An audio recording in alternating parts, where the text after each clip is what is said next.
Ano mamatay? Ano pag namatay? Graduation pag namatay. O, bebe, pag namatay, ano sa tingin mo ano?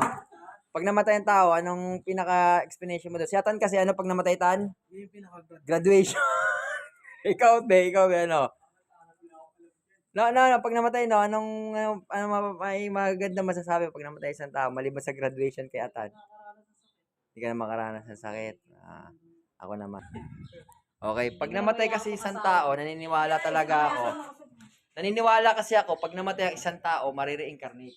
Depende sa kasalanan. For example, namatay ako. Dahil nga masamang tao ako, magiging ipis ako. Mamimiss ko yung mga family ko, pupuntahan ko. Pagkapunta ko, may ipis, sinabakan ako ni taba. Mamamatay ulit ako, marire-incarnate naman ako sa lamok. Ganyan pagkakaintindi ko. Ganyan pagkakaintindi nyo. Graduation.